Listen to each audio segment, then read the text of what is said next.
All right, guys, what's up? Ray, what's been your workout routine this offseason? I know you like to do something different every year.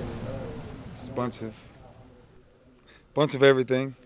Uh, mainly bike riding and just a bunch of swimming and just kind of refurbishing everything and kind of going back, grabbing from here, grabbing from there, grabbing from here, grabbing from there.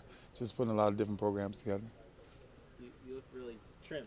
Have you lost any weight or? I don't know. I keep that between me and me. Nah, I mean, I think it becomes kind of easy, too, when you kind of go through the things that I kind of went through in my regimen, as far as training and then as far as eating and everything. So it just naturally comes off, and as hard as you go with it, and it's just going to naturally take care of itself, and that's pretty much it's been the course for me. Just coming back and just saying, what's the next step? What's the next thought process for me on what I want to do when I come back. And now anytime you come back in your 17th year, you kind of want to come back with a different mentality and different things. So my mentality was, change with the game. There's no more true, physical fullbacks that's going to come at me and sledgehammer all day. So you kind of, everything is about mismatches now. Everything is about speed, it's about running and, trying to get smaller people on the field. So just, adjust to the game. And as you see guys get older in their careers, you see a lot of that people don't do that. That was my thing this year. Was like, all right, the game changing like that. Everybody want to go with all these, five wides and all this different stuff. All right, just change with the game, and that was kind of my thought process. Covering Eric Hernandez. Yeah, which is just another receiver.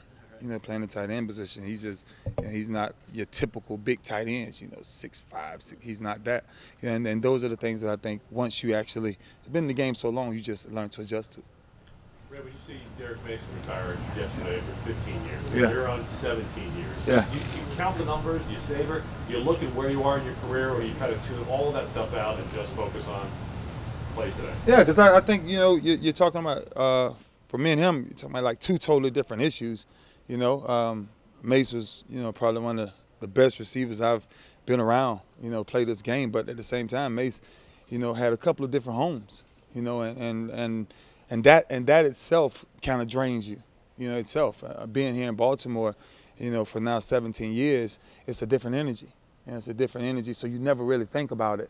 When it's going to come. I've traded this team, I've moved on to this team. Because then that kind of, for a lot of guys, that's kind of a sign for them. If I'm trading teams here and there, okay, my window could be closing.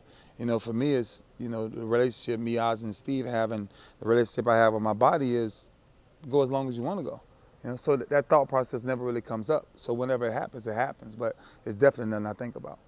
Ray, what was your initial reaction to the Suggs injury, and then what message do you deliver to your defense not knowing when he's going to be back exactly?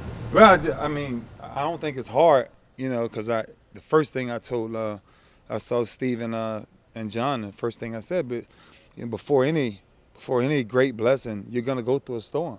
It's just life. It's just every team is gonna go through it, whether you go through it sooner or later. You look at the Super Bowl champs last year, the Giants, all of their injuries came at the beginning of the year, but everybody got healthy at the end of the year. So every team is gonna go through that, and now we have an opportunity for a lot of young guys to step up, for Paul Kruger to step up, for a young Upshaw to come in there and do the thing, for Sergio Kendall to come in and actually get some playing time. So we have a good rotation, to hold things down. If Suggs can make it back, hey, that's a bonus for us, because now you get a fresher Terrell Suggs. But if you can't get him back, then what do you do? And that's why I think it's kind of a blessing in disguise, because now we get a lot of young guys, get a lot of, working. What's your initial impression of Courtney Upshaw? I think I just love his motor. He's a kid that just loves football. And anytime that you get a rookie that can just grab certain things, now, trust me, forget the mental errors, because that's just life. I don't care what year you're in, you're gonna make mental errors. But the way he approaches the game, his speed towards the game, and the way he flies around to the football, you really appreciate watching somebody like him. Ray, is too much being made of Ed Reed not being here?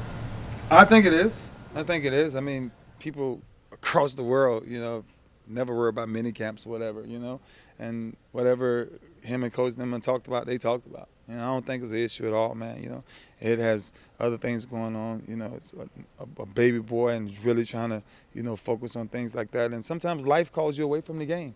You know, and these 3 days won't take away from what Ed Reed's focus is, and that is to come back and, you know, help our defense be the best defense there is in football. And so I don't think it's an issue at all. Not for us. Not for us. Expect him to, when it counts, when the bell rings. Oh, absolutely. Yeah, I talk to him. Yeah, I talk to him. I talk to Ed all the time, and I don't expect nothing different. You know, Ed is Ed, and when the July 25th come on, Ed will be here, and we'll be getting ready to roll. All right. Good. Let's go ahead. Thank you, guys. One more. One. You all right? One more.